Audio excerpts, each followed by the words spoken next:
Hello friends, Excel सीखने की zero to hero series में एक बार फिर से आपका स्वागत है। और आज की इस क्लास के अंदर मैं आपको फॉर्मूलाज मेन्यू के कुछ यूजफुल फॉर्मूलाज बताने वाला हूं। लेकिन इससे पहले अगर आपने सीरीज के जो प्रीवियस वीडियो ने नहीं देखा है तो मैंने इस पर ये वाली प्लेलिस्ट बना दी है। इस प्लेलिस्ट के अंदर अभी तक मैं 7 वीडियोस को अपलोड कर चुका हूं, तो एक बार आप इन सभी वीडियोस को भी जरूर देख लेना। तो चलिए अब शुरू करते हैं। मेरा नाम है अभिषेक और आप देख रहे हैं माइक्रो सॉल्यूशन। तो देखिए फ्रेंड्स, मैंने यहाँ पर फॉर्मूलाज टैब को सेलेक्ट किया हुआ है और इसके अंदर आपको अलग अलग कामों को करने के लिए फॉर्मूलाज के ग्रुप मिल जाते हैं। इन सभी के अंदर क्या है, इनसे रिलेटेड फॉर्मूलाज हैं। ठीक है, तो इस वीडियो में मैं आपको पहले मोस्ट यूजफुल फॉर्मूलाज बता रहा हूँ।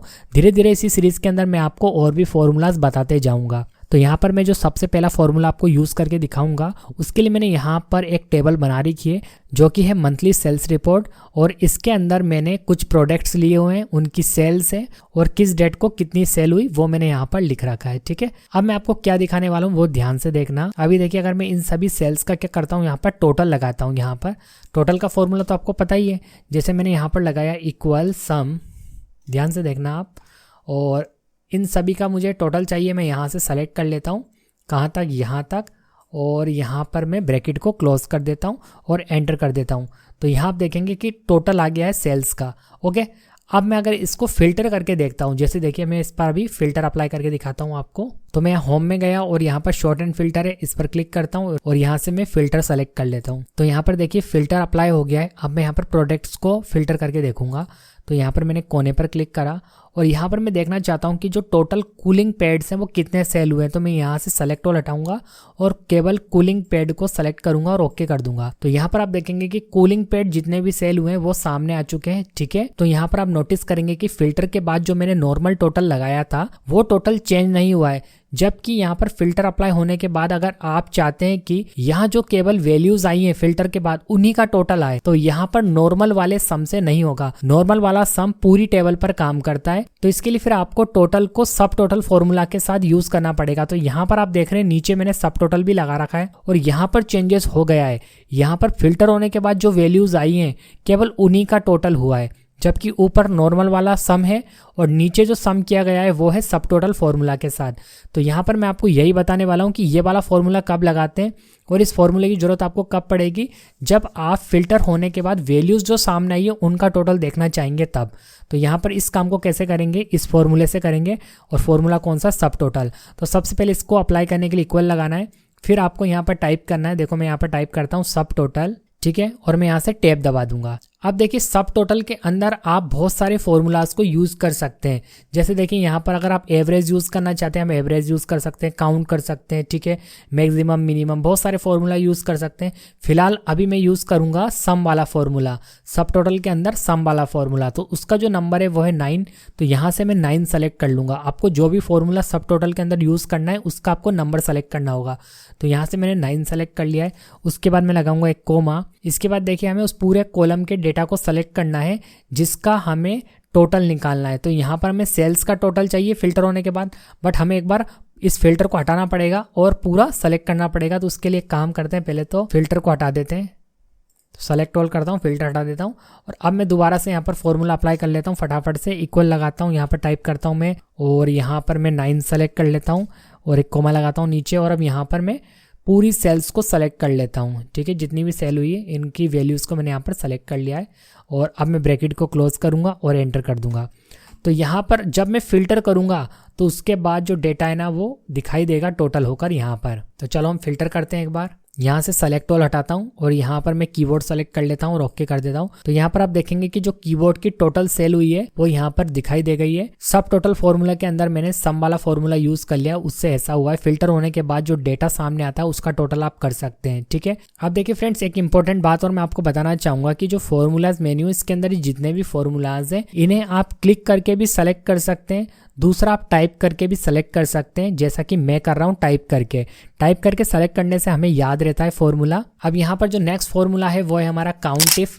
काउंट इफ को समझाने के लिए अगेन मैंने यहाँ पर एक टेबल बनाई हुई है जो कि एम्प्लॉइज का डेटा टेबल है। इसके अंदर मैं आपको काउंट इफ का यूज करके दिखाऊंगा। काउंट इफ का यूज करने से पहले आपको काउंट का यूज करना आना चाहिए। काउंट मैंने ऑलरेडी आपको प्रीवियस वाले वीडियो में बता दिया था। तो यहाँ पर काउंट क्या करता है, जितनी भी वैल्यूज है उन्हें काउंट कर लेता है। जैसे मैं सिंपल यहाँ पर अगर आपको काउंट करके दिखाऊं, मैंने इक्वल लगाया, काउंट यहाँ पर मैंने टाइप करा और मैंने इन सभी वैल्यूज को सेलेक्ट कर लिया, तो ये मुझे काउंट करके बता देगा, मतलब कितनी वैल्यूज हैं ये।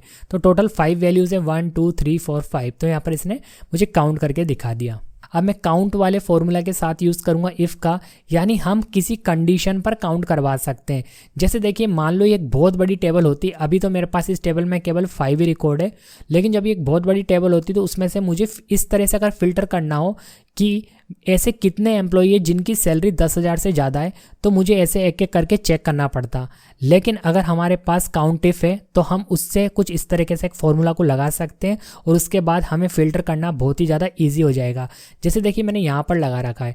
अब मैं अगर यहाँ पर लिखता हूँ कि ग्रेटर देन, और मुझे ऐसा पता करना है कि ऐसे कितने एम्प्लॉई है जिनकी सैलरी 10,000 से ज़्यादा है, तो मैंने यहाँ पर 10,000 एंटर कर दिया। तो यहाँ पर देखिए बता दिया गया है रिजल्ट के अंदर कि 3 ऐसे 3 एम्प्लॉई है, उन्हें काउंट करके बता दिया गया है जिनकी सैलरी 10,000 से ज़्यादा है। तो आप यहाँ पर देख पाएंगे, यहाँ पर देखिए एक एम्प्लॉय ये है, एक एम्प्लॉय ये है और एक एम्प्लॉय ये है, इनकी सैलरी 10,000 से ज़्यादा है। इसने ऑटोमेटिक उन एम्प्लॉयज़ को काउंट कर लिया है। अगर मैं यहाँ पर लेस देन और यहाँ पर मैं लिखूँ 15,000, तो यहाँ पर देखिए मुझे बता देगा ऐसे 2 एम्प्लॉई है। तो इस तरीके से काउंट इफ का यूज किया जाता है। अब इस फॉर्मूले को लगाया कैसे जाता है वो देख लीजिए। अब यहाँ पर देखिए फ्रेंड्स, क्या फॉर्मूले को तो कहीं भी अप्लाई कर सकते हैं, बट मैंने अलग से ऐसे बॉक्स इसलिए बना रखा है, इससे थोड़ा सा अच्छा लगता है और सर्च करने में भी ईजी रहता है। वैसे आप चाहें तो फॉर्मूला इसके नीचे या कहीं भी अप्लाई कर सकते हैं, बट अगर आप इस तरीके से करते हैं तो अच्छा रहेगा। ऐसा डिजाइन करना कोई बड़ा काम नहीं है, मैंने ऑलरेडी आपको प्रीवियस वीडियो में सिखा दिया था कैसे आप यहाँ पर सेलेक्ट करते हैं, कैसे बोल्ड वगैरह करते हैं, सब मैंने ऑलरेडी प्रीवियस वीडियो में आपको बता रखा है। आप सीरीज फॉलो कर रहे हैं तो आपको पता होगा। फॉर्मूला अब मैं यहाँ पर लगाऊंगा जहाँ 2 लिखा हुआ है, तो मैं यहाँ पर पहले डिलीट कर देता हूँ, क्लियर कर देता हूँ। एक्चुअल में मैंने क्या करा है, इस तरह का एक फॉर्मेट बना लिया है। बस यहाँ पर मैंने सर्च लिख लिया या रिजल्ट लिख लिया, यहाँ पर कलर चेंज कर दिया है, ठीक है, ये सिंबल लगा दिए और ये मैंने एक फॉर्मेट तैयार कर लिया है। अब मैं यहाँ पर फॉर्मूला लगाऊंगा, तो यहाँ सबसे पहले मैं लगाऊंगा इक्वल, इसके बाद काउंट इफ, क्या टाइप करूंगा, काउंट इफ, ठीक है। इसके बाद मैंने टैब दबा दिया, टैब दबाते ही फॉर्मूला स्टार्ट हो जाता है, ब्रैकेट लग जाता है और फॉर्मूला स्टार्ट हो जाता है। और यहाँ पर हमें फॉर्मूला खुद भी बताता है कि क्या करना है। जैसे कई बार आप भूल जाओ तो फॉर्मूला भी आपको बताएगा कि करना क्या है, कि आपको रेंज सेलेक्ट करनी है। देखिए यहाँ पर बोल रहा है रेंज, तो यहाँ पर रेंज में क्या जाएगा, आपको ये पूरा सेलेक्ट कर लेना है डाटा, कहाँ से, D3 से लेकर और यहाँ तक, ठीक है, D7 तक, ये मैंने डाटा को सेलेक्ट कर लिया। उसके बाद देखिए रेंज सेलेक्ट कर ली, फिर एक आपको कोमा लगाना है नीचे, फिर बोल रहा है क्राइटेरिया, आपको कहाँ सर्च करना है। तो मुझे यहाँ पर सर्च करना है, तो मैं यहाँ पर क्लिक कर देता हूँ, तो यहाँ का जो सेल एड्रेस था ना वो ऑटोमेटिक यहाँ पर आ जाएगा और मैं ब्रैकेट क्लोज कर देता हूँ। तो इस क्राइटेरिया के हिसाब से वो यहाँ पर आपको रिजल्ट बताएगा, एंटर। अभी यहाँ पर 0 इसलिए आ रहा है क्योंकि यहाँ पर हमने कुछ सर्च नहीं करा। जैसे मैं यहाँ पर सर्च करूँ कि ऐसे कितने एम्प्लॉय हैं जिनकी सैलरी 15,000 से ज़्यादा है, तो मैंने ग्रेटर देन लगाया और यहाँ पर 15,000 सेलेक्ट किया, ठीक है। तो ऐसे 2 एम्प्लॉय है, इसने मुझे काउंट करके बता दिया, ठीक है। तो काउंट इफ मतलब किसी कंडीशन पर आप काउंटिंग करवा सकते हैं। अब जरूरी नहीं है कि यही एग्जाम्पल हो, आप अपने हिसाब से कोई नया एग्जाम्पल तैयार कर सकते हैं। आप गूगल करके थोड़ा सा सर्च करना, आपको काफ़ी सारा डेटा मिल जाएगा, उस डेटा के ऊपर आप अप्लाई कर सकते हैं इस तरह के फॉर्मूलाज को। अब देखिए यहाँ पर भी हम क्या करेंगे, सम करेंगे किसी कंडीशन पर। जब सम के साथ इफ लग गया तो कंडीशन आ गई इसमें, ठीक है। उसके लिए अगेन मैंने यहाँ पर एक टेबल बनाई हुई है और इस टेबल के ऊपर मैं आपको सम इफ वाला फॉर्मूला अप्लाई करके दिखाऊंगा। तो सबसे पहले तो मैं काम करता हूँ, आपको चेक करके दिखाता हूँ कि सम इफ काम कैसे कर रहा है। जैसे देखिए हमारे पास एक सेल्स रिपोर्ट है, इसके अंदर यहाँ पर एम्प्लॉइज के नाम है और उन एम्प्लॉइज ने जितनी भी सेल करी है उनकी सेल्स है यहाँ पर, ठीक है, ये सेल्स का डेटा है, ठीक है। और यहाँ पर एम्प्लॉइज के नाम क्या रिपीट भी है कि उनने कितनी सेल्स करी है बार बार, वो यहाँ पर डेटा डाला हुआ है। और यहाँ पर एक डेट का कॉलम भी होना चाहिए था, तो मैंने यहाँ पर टाइम बचाने के लिए भी डेट का कॉलम नहीं डाला है। तो यहाँ पर एक एम्प्लॉय ने कितनी सेल करी है वो टोटल सेल मुझे पता करना है, ठीक है। तो उसके लिए मुझे सम इफ फॉर्मूला का यूज करना पड़ेगा, क्योंकि यहाँ पर एम्प्लॉय के नाम मिक्स है और एक एम्प्लॉय का नाम बार बार रिपीट हो रहा है और उसकी सेल भी बार बार रिपीट हो रही है। तो मुझे क्या करना है, एम्प्लॉयज के नाम को फाइंड करना है, नाम के आधार पर उसने जितनी भी नंबर ऑफ सेल करी है ना मंथली, वो टोटल मुझे यहाँ पर शो करना है। जैसे देखो मैं यहाँ पर सर्च करता हूँ कि अरमान ने कितनी टोटल सेल करी। मैंने यहाँ पर अरमान एंटर करा और यहाँ पर मैंने देखिए एंटर करा तो यहाँ पर 120 सेल करी उसने टोटल। आप देख पा रहे हैं अरमान ने यहाँ पर 70 की सेल करी है और यहाँ पर 50 की करी है, तो टोटल यहाँ पर आ गया है। ऐसे अगर मैं यहाँ पर सोनू सेलेक्ट करूँ तो यहाँ पर देखेंगे आप कि सोनू ने टोटल 100 सेल करी है। तो इस तरीके से आप कंडीशन के आधार पर सम करा सकते हैं। तो ये फॉर्मूला कैसे अप्लाई होगा, तो इसके लिए मैं पहले डिलीट कर देता हूँ। अब मैं यहाँ पर फॉर्मूला अप्लाई कर रहा हूँ। ये फॉर्मेट मैंने तैयार कर लिया। इसके बाद मैं यहाँ फॉर्मूला अप्लाई करूँगा। आप भी कुछ इस तरीके से कर सकते हैं। सबसे पहले इक्वल लगाऊंगा, अब टाइप करूंगा सम इफ। ओके, मैंने टैब दबा दिया, फॉर्मूला स्टार्ट हो गया है। टैब जरूर दबाएं, इससे फॉर्मूला स्टार्ट हो जाता है, ब्रैकेट लग जाता है और आगे से आगे आपको हिंट देता हुआ चलता है कि करना क्या है। तो यहाँ पर हमारे पास है रेंज। अब देखिए मैं क्या करूंगा, यहाँ से लेके B3 से लेके और B9 तक रेंज को सेलेक्ट करूंगा। एक्चुअल में आपको वो रेंज सेलेक्ट करनी है जिसके लिए टोटल होने वाला है। तो यहाँ पर नेम के आधार पर टोटल होने वाला है, क्योंकि हम यहाँ पर सर्च क्या करने वाले नेम, तो नेम के आधार पर टोटल होगा ना। तो जिस भी रो में क्या नेम्स है ना उन्हें मैंने सेलेक्ट कर लिया। तो यहाँ पर फ्रेंड्स जो रेंज बनी है ना वो बनी है B3 से लेकर B11 तक। अब ये आपके केस में आपके एग्जाम्पल में थोड़ा डिफरेंट हो सकता है। तो रेंज के अंदर आपको वो रोज सेलेक्ट करनी है जिसके आधार पर आपको क्या चाहिए, टोटल चाहिए। अब इसके बाद फॉर्मूला बोल रहा है क्राइटेरिया, तो कोमा लगा देते हैं। क्राइटेरिया मतलब आप जहां सर्च करेंगे, तो यहां पर मैं वैल्यू का एंटर करूंगा ना, तो मैं यहां पर क्लिक कर देता हूं तो यहां का जो सेल एड्रेस है ना वो यहां पर आ जाएगा। तो क्राइटेरिया में हमेशा वो सेल एड्रेस सेलेक्ट करिए जहां आप सर्च करने वाले हैं। इसके बाद मैंने यहाँ पर नीचे कोमा लगा दिया। इसके बाद हमसे बोला जा रहा है सम रेंज। आपको सम कहाँ पर करना है, किन वैल्यूज को सम करना है, वो रेंज सेलेक्ट करो। तो मुझे इन वैल्यूज को सम करना है ना, इनमें से, ठीक है, नाम के आधार पर इनमें से सम हो जाए, ठीक है। तो मैंने यहाँ पर C3 से लेकर C11 तक सेलेक्ट कर लिया है। आप क्या करेंगे, हम ब्रैकेट को क्लोज कर देंगे और इसके बाद में एंटर कर देता हूँ, ठीक है। अभी यहाँ पर 0 आ रहा है क्योंकि मैंने यहाँ पर कुछ सर्च नहीं करा। अब मैं यहाँ पर सर्च करूंगा, देखो जैसे देखिए मैं यहाँ पर राजेश सर्च करता हूँ तो राजेश ने टोटल यहाँ पर 80 सेल करी है। देखिए फ्रेंड्स, आप सोच रहे होंगे कि हम तो बिल्कुल ऐसे ही देखकर बता देंगे कि कितना टोटल सेल करा है। तो इस तरह के फॉर्मूला को केवल इस छोटी सी टेबल पर यूज़ करने के लिए नहीं बनाया गया है।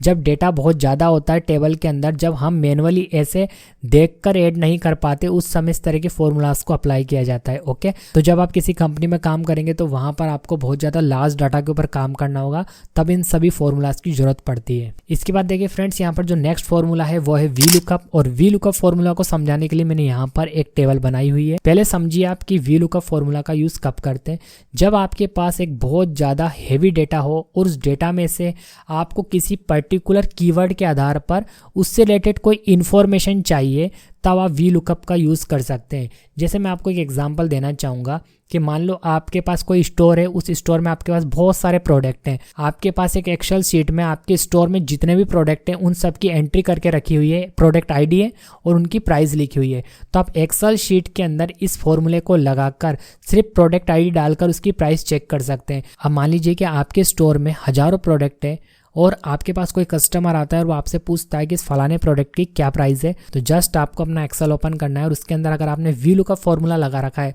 तो जस्ट आप प्रोडक्ट आईडी से सर्च करेंगे, तुरंत आपके सामने प्राइस आ जाएगी, आप उसे देखकर बता सकते हैं। अन्यथा आपको थोड़ा सा टाइम लगेगा। आपको सबसे पहले उस प्रोडक्ट को मंगाना होगा, मंगाने के बाद आप उसके लेवल चेक करेंगे, उसकी प्राइस चेक करेंगे, या अगर आपने कोई रजिस्टर वगैरह मेंटेन कर रखा है तो उसमें आपको देखकर बताना पड़ेगा। इसमें काफ़ी सारा टाइम जाता है। तो बड़ी कंपनीज, बड़े स्टोर में इस तरह का यूज़ किया जा सकता है। एक्सेल के अंदर वी लुकअप फॉर्मूला बनाकर रखा जा सकता है। यहाँ पर एग्जांपल के लिए मैंने एक छोटी सी टेबल बनाई है जिसके अंदर भी मैंने प्रोडक्ट्स और उनकी प्रोडक्ट आईडी और उनकी प्राइस सेट कर रखी है। जस्ट मैं यहाँ पर कोई भी प्रोडक्ट सर्च करूँगा, सपोज कस्टमर मेरे पास आता है और मेरे से बोलता है, जैसे मैं नाम से भी सर्च कर सकता हूँ, चाहूँ तो मैं प्रोडक्ट आईडी से भी सर्च कर सकता हूँ। दोनों से मैंने यहाँ पर वी लुकअप फॉर्मूले को लगा रखा है। जैसे कस्टमर आया, उसने मेरे से पूछा कि माउस की प्राइस क्या है। अब माउस में भी बहुत सारे हो सकते हैं, बट यहाँ एग्जाम्पल के लिए मैंने सिंपल माउस रखा हुआ है और यहाँ पर जस्ट मैंने माउस सर्च करा और यहाँ पर मुझे प्राइस मिल गई है कि माउस की प्राइस है 300 रुपये। ठीक है, तो यहाँ पर आप देख रहे हैं कि इसके लिस्ट के अंदर 300 रुपये प्राइस सेट थी, ऑटोमेटिक इसने सर्च करके बता दिया। हमें मेन टेबल में जाकर देखने की ज़रूरत नहीं पड़ी। अब यहाँ पर तो छोटी टेबल है इसलिए मैंने यहाँ भी देखकर मैं बता सकता था कि माउस की प्राइस क्या है, लेकिन जब ये मान लो कि इसके अंदर 1000 या उससे ज़्यादा एंट्रीज होती तो उसमें मुझे फाइंड करने में बहुत टाइम लग जाता। VLOOKUP फॉर्मूला मैंने यहाँ पर लगा रखा है। जस्ट मैं यहाँ पर नेम सर्च करूंगा, जैसे प्रिंटर मैंने सर्च किया, ओके, तो मुझे यहाँ पर ये बता देगा कि प्रिंटर की प्राइस ये है। इसी तरीके से मैंने यहाँ पर प्रोडक्ट ID से भी सर्च कर रखा है, जरूरी नहीं है कि मैं नाम से करूँ। अब मान लो कि मॉनिटर की प्राइस जाननी है तो उसका कोड मैंने यहाँ पर सेट कर रखा है। मुझे कोड याद था मॉनिटर का, तो मैंने यहाँ पर डाला मॉनिटर का कोड 106 और मैंने यहाँ पर मॉनिटर की प्राइस निकाल ली है। तो फ्रेंड्स ये तो एक सिंपल सा एग्जांपल था। इस काम को मेडिकल स्टोर के लिए भी किया जा सकता है। वहाँ पर बहुत सारी मेडिसिन होती है, उन्हें एक्सेल में एंट्री करके रख लो, उसके बाद VLOOKUP फॉर्मूला लगा के रख लो। आपको किसी भी मेडिसिन की प्राइस और उसकी एक्सपायरी डेट जाननी है, जस्ट यहाँ पर नाम डालो, उसकी प्राइस लिखी हुई जाएगी, उसकी एक्सपायरी डेट लिखी हुई आ जाएगी। आपको अपने स्टोर में जाकर उस बॉक्स को ओपन करके उसमें से मेडिसिन निकाल कर चेक करने की जरूरत नहीं पड़ेगी। आप अपने कंप्यूटर से बैठे बैठे उसकी प्राइस और उसकी एक्सपायरी डेट चेक कर सकते हैं, बट एक बार एंट्री करके रखना पड़ेगा। तो अब यहाँ पर जानते हैं कि कैसे VLOOKUP फॉर्मूले को लगाया जाता है। ठीक है, आपको मैंने ये बता दिया कि VLOOKUP फॉर्मूले का यूज़ कब किया जाता है, जब डेटा बहुत ज़्यादा है और उसमें से किसी कीवर्ड के आधार पर उससे रिलेटेड इन्फॉर्मेशन निकालनी हो। जैसे कीवर्ड क्या हो गया, कीबोर्ड या पेन ड्राइव या माउस, इसके आधार पर मुझे उसकी क्या निकालनी थी, प्राइस। तो इसके लिए मैंने क्या यूज़ करा, VLOOKUP फॉर्मूला। अब लगाते कैसे हैं वो देख लो। तो यहाँ पर मैंने लगा रखा है, पहले इसमें डिलीट कर देता हूँ दोनों को। ठीक है, एक बार मैंने प्रोडक्ट के नाम के हिसाब से सर्च किया, दूसरा मैंने प्रोडक्ट की ID के हिसाब से सर्च कर रखा है। तो यहाँ पर तो मैं ID कर देता हूँ, सर्च बाय ID ऐसे कर देता हूँ, और ये नेम वाला है। ठीक है, तो सबसे पहले हम यहाँ पर लगाएंगे जहाँ प्राइस लिखा हुआ है यहाँ पर, क्योंकि हमें जानना क्या है, प्राइस। तो जो जानना होता है फॉर्मूला वहीं लगाया जाता है। तो सबसे पहले हम लगाएंगे इक्वल, उसके बाद टाइप करेंगे VLOOKUP। ठीक है, VLOOKUP लिखने के बाद मैं यहाँ पर दबा दूंगा टैब दबाते ही फॉर्मूला हमें आगे से आगे हिंट देगा। तो यहाँ पर देखिए सबसे पहले बोला जा रहा है लुकअप वैल्यू। तो लुकअप वैल्यू में आएगा कहाँ हमें सर्च करना है, तो हम यहाँ पर सर्च कर रहे हैं ना G2 के अंदर, तो इसलिए लुकअप वैल्यू में ये वाला सेल एड्रेस आएगा। आपके केस में हो सकता है कि जो सेल एड्रेस है डिफरेंट आए, क्योंकि ये डिपेंड करेगा कि आपने क्लिक कहाँ कर रखा है। ठीक है, तो मेरे केस में G2 है, आपके केस में कुछ और हो सकता है। मुझे यहाँ पर सर्च करना है इसलिए G2 आ गया है, लुकअप वैल्यू यहाँ पर मैंने ले ली है। इसके बाद मैं लगाऊंगा कोमा, फिर आएगा टेबल एरे। टेबल एरे में हम टेबल के अंदर से डेटा को सेलेक्ट करेंगे। तो यहाँ से मैं सेलेक्ट करूंगा जहाँ से डेटा है, ऊपर वाली हेडिंग्स को छोड़ दूंगा। तो मैंने A2 से लेकर C10 तक, मतलब जो टेबल का मेन डेटा था ना वो मैंने पूरा सेलेक्ट कर लिया, केवल हेडिंग्स को छोड़ दिया है। इसके बाद मैं लगाऊंगा कोमा। इसके बाद देखिए यहाँ पर लिखा हुआ है कॉलम इंडेक्स नंबर। इसका मतलब है कि आपको उस कॉलम का इंडेक्स नंबर एंटर करना है जिसकी वैल्यू को आपको शो करना है। तो मुझे प्राइस शो करनी है ना किसके अकॉर्डिंग, प्रोडक्ट के नाम के अकॉर्डिंग। तो इसका जो इंडेक्स नंबर होगा ना वो होगा 3। देखिए यह है 1 नंबर का कॉलम, यह है 2 नंबर का कॉलम और यह है 3 नंबर का कॉलम। तो यहाँ पर आ जाएगा 3, मुझे 3 एंटर कर देना है। कॉलम इंडेक्स नंबर क्या हो गया 3। अब मान लो इसके बीच में आपका कोई और कॉलम भी होता, जैसे यहाँ पर तो मेरे पास 3 ही कॉलम है और आपका प्राइस वाला जो कॉलम है वो D में होता मान के चलिए, तो यहाँ पर फिर 4 आएगा, जरूरी नहीं है यहाँ पर 3 आएगा। ये मेरे टेबल के अकॉर्डिंग 3 है, आपकी टेबल के अकॉर्डिंग अगर बीच में और कॉलम हुए तो यहाँ पर 4, 5, 6 कुछ भी हो सकता है। तो यहाँ कंफ्यूज मत होना। कॉलम इंडेक्स नंबर का मतलब है उस कॉलम का नंबर, उस कॉलम के इंडेक्स का नंबर जिसमें आपकी वैल्यूज है, जिसे आपको शो करना है। तो मैंने यहाँ पर 3 इसलिए एंटर करा है क्योंकि प्राइस वाला जो कॉलम है ना वो 3 नंबर का है। इसके बाद मैं लगाऊंगा कोमा और यहाँ पर मैं सेलेक्ट कर लूंगा फॉल्स। देखिए यहाँ पर एग्जैक्ट मैच बोल रहा है, ठीक है, तो यहाँ पर मैं फॉल्स सेलेक्ट कर लूंगा, यहाँ पर फॉल्स आ जाएगा, ब्रैकेट को क्लोज करूंगा और एंटर कर दूंगा। तो यहाँ पर अभी नॉट अवेलेबल इसलिए आ रहा है क्योंकि यहाँ पर मैंने कोई प्रोडक्ट सर्च नहीं करा। अब जैसे मैं यहाँ पर सर्च करता हूँ कि USB फैन की प्राइस क्या है, तो मैं यहाँ पर USB फैन एंटर कर देता हूँ। तो यहाँ पर देखो 500 रुपये निकल कर आ गई है। अब मैं यहाँ पर कोई भी प्रोडक्ट सर्च कर सकता हूँ, उसके बाद ये मुझे उसकी प्राइस बता देगा। ठीक है, भले कितनी भी बड़ी टेबल हो उसमें से मुझे डेटा सर्च करके बता देगा। तो VLOOKUP केवल एक बार लगाया जाता है, उसके बाद डेटा सर्च करना ईजी हो जाता है। ओके फ्रेंड्स, तो एक बार और हम यहाँ पर VLOOKUP फॉर्मूला को अप्लाई करके देखते हैं और इस बार हम सर्च करेंगे बाय ID के। यहाँ पर मैं इक्वल लगाऊंगा सबसे पहले, फिर टाइप करूंगा VLOOKUP और टैब दबा दूंगा। और यहाँ पर लुकअप वैल्यू के लिए हमें बोला जा रहा है, तो यहाँ पर मैं सर्च बाय ID, यानी मैं ID से सर्च करूंगा, इस जगह पर सर्च करूंगा। तो यहाँ पर क्लिक कर देता हूँ। यहाँ का सेल एड्रेस था G5 और यहाँ पर G5 आ चुका है और मैं यहाँ पर कोमा लगाता हूँ। टेबल एरे को सेलेक्ट करता हूँ, ठीक है, तो यहाँ पर टेबल एरे में मैं काम करता हूँ, इसको रहने देता हूँ, इसका कोई काम नहीं है, इतना ही डाटा का काम है। तो यहाँ पर मैं ID से सर्च करूंगा और ये वाला डेटा शो करूंगा, इसलिए मैंने यहाँ पर B2 से लेकर और C10 तक सेलेक्ट कर लिया है। ठीक है, फिर मैं यहाँ पर लगाऊंगा कोमा और यहाँ पर हमसे बोला जा रहा है इंडेक्स नंबर, कॉलम का इंडेक्स नंबर। तो इस बार ये हो गया 1 और ये हो गया 2। ठीक है, ये 1 नंबर का हो गया ना। इस सिलेक्शन के अंदर की बात कर रहे हैं हम, यहाँ से बात नहीं करेंगे, जो हमने सेलेक्ट करा ना उसके अंदर की बात। तो ये 1 नंबर का कॉलम हो गया और ये 2 नंबर का हो गया। तो यहाँ पर आ जाएगा 2 और फिर मैं यहाँ से फॉल्स सेलेक्ट कर लूँगा, ठीक है, डबल क्लिक कर देना, या फिर आप यहाँ पर 0 भी एंटर कर सकते हैं। इसके बाद ब्रैकेट क्लोज कर दूंगा और एंटर कर दूंगा, ठीक है। नॉट अवेलेबल इसलिए बता रहा, अभी सर्च नहीं करा हमने। अब मैं यहाँ पर सर्च करके देखता हूँ, जैसे PEN102 ये कोड डाला मैंने, ठीक है। इसकी प्राइस बता दी, ये एक्चुअल में पेन ड्राइव की प्राइस है, तो यहाँ पर हमें पता लग गया। तो इस तरीके से आप इस वाले एग्जाम्पल को यानी VLOOKUP फॉर्मूला को अपने काम के लिए डिफरेंट तरीके से यूज़ कर सकते हैं। इसकी बस आपको प्रैक्टिस करनी है और प्रैक्टिस के लिए आपके पास डेटा होना जरूरी है। आप डिफरेंट टाइप की टेबल बनाना, गूगल से सर्च कर लेना, आपको काफ़ी सारी बनी बनाई शीट्स मिल जाएंगी। उसके ऊपर आप VLOOKUP फॉर्मूला को अपने हिसाब से अप्लाई करके देखना, जब आपको समझ में आएगा। मेरे पास केवल एक ही टेबल थी, मुझे केवल आपको समझाना था और मैंने अपनी टेबल से आपको समझा दिया। जब डेटा ज़्यादा होगा तो आपको बनाने में बहुत मजा आएगा। इसके बाद फ्रेंड्स जो यहाँ पर नेक्स्ट फॉर्मूला है वो है HLOOKUP, और HLOOKUP का मतलब हो गया हॉरिजेंटल लुकअप और VLOOKUP का मतलब था वर्टिकल लुकअप, जो अभी हमने इससे पहले वाला फॉर्मूला देखा। अब हम हॉरिजेंटली सर्च करेंगे HLOOKUP से। अब HLOOKUP को समझाने के लिए यहाँ पर मेरे पास कुछ एम्प्लॉयज़ के नाम है और यहाँ पर कुछ मंथ्स के नाम है। इन एम्प्लॉयज़ ने मंथ के हिसाब से जितनी भी अमाउंट की सेल करी है उनका डेटा मैंने यहाँ पर एंटर कर रखा है, ठीक है। पूरे 1 साल का डेटा है ये। अब देखिए यहाँ पर मैंने क्या कर रखा है, यहाँ पर इस पूरी शीट में से, अब मान लो यहाँ पर तो केवल 4 ही एम्प्लॉय, मान लो 1000 एम्प्लॉय होते या 500 एम्प्लॉय होते, अब उनमें से मुझे चेक करना होता कि भाई कमल ने जून में कितनी सेल करी। तो ऐसे देखने में मुझे काफ़ी टाइम लग जाता, ठीक है। जुलाई में कितनी सेल करी वो मुझे देखने में टाइम लग जाता। जब डेटा ज़्यादा होता तो उस केस में मैंने यहाँ पर HLOOKUP लगा के रख रखा है। जस्ट मैं यहाँ पर कमल एंटर कर दूंगा, जैसे मैं कमल एंटर करता हूँ, ओके। तो यहाँ पर कमल ने जनवरी में इतनी सेल करी, फरवरी में इतनी करी, मार्च में इतनी करी। तो यहाँ पर देखिए पूरा साल का डेटा कमल का सामने आ चुका है कि इसने पूरे साल में इतनी सेल करी। एक बार और हम एक नेम कोड सर्च करके देख लेते हैं, जैसे अरमान, ओके। तो यहाँ पर अरमान की पूरे साल की सेल आ गई है।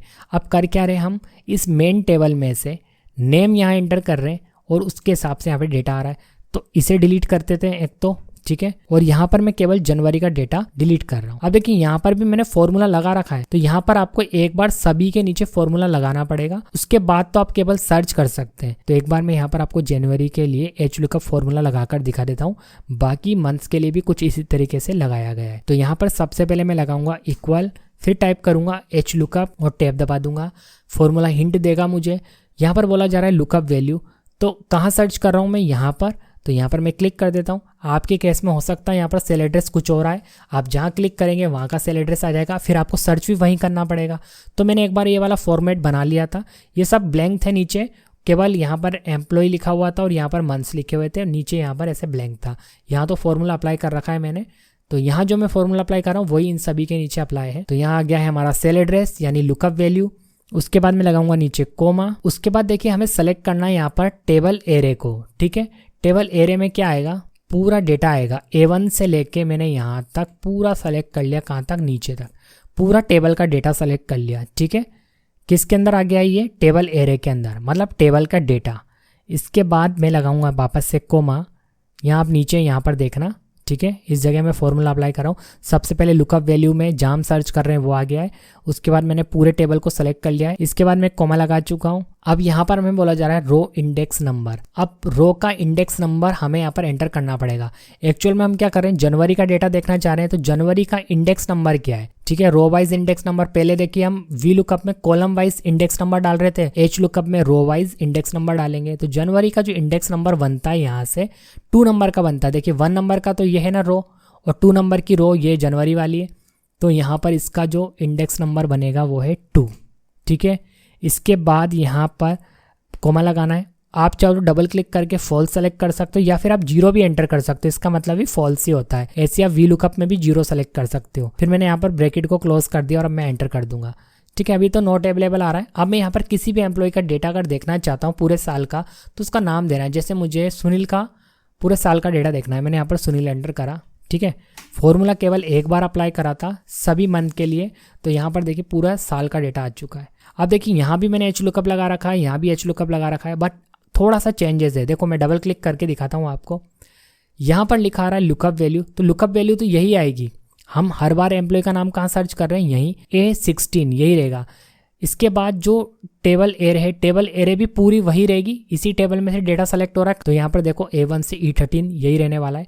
लेकिन यहाँ पर जो इंडेक्स नंबर था ना वो चेंज हो गया है, 2 के बाद 3 हो गया है। क्यों? क्योंकि फरवरी का इंडेक्स नंबर क्या है यहाँ पर 3, देखिए 1 2 3 नंबर है ना, ये 3 नंबर की रो है ना, इसलिए यहाँ पर 3 आया है। फिर यहाँ पर एग्जैक्ट मैच नहीं कराना है, 0 लगा दिया, ब्रैकेट क्लोज करके एंटर कर दिया और ये फॉर्मूला हमारा अप्लाई हो गया। ठीक है, अब यहाँ पर मार्च के लिए इंडेक्स नंबर जो होगा वो 4 होगा, इसके लिए 5 6 7 ऐसे आगे बढ़ता जाएगा। ठीक है, 13 तक हमारा इंडेक्स नंबर जाएगा पूरा। इस तरीके से फ्रेंड्स एच लुकअप फॉर्मूला का यूज किया जाता है। आप इसे अपने हिसाब से यूज करके देखना, अपने डेटा पर अप्लाई करके देखना। अगर फ्रेंड्स आपको एक्सेल फॉर्मूलाज की अच्छी प्रैक्टिस करनी है तो आपके पास डिफरेंट टाइप का डेटा होना जरूरी है। आप उस पर एक बार अप्लाई करके जरूर देखना इन सभी फॉर्मूलाज को। अगर आपकी प्रैक्टिस अच्छी होगी तभी आप किसी कंपनी में एक्सेल शीट के ऊपर फॉर्मूलाज लगाकर काम कर पाएंगे। ओके फ्रेंड्स, तो फिलहाल इस वीडियो में इतना ही। मैं आपको आगे आने वाले वीडियोस के अंदर फॉर्मूलाज मेन्यू के और भी फॉर्मूलाज बताने वाला हूँ। इसके लिए बस आपको वीडियो को लाइक करके चैनल को सब्सक्राइब करके रखना है। तो फ्रेंड्स मैं मिलता हूँ आपको नेक्स्ट वीडियो में। Thanks for watching.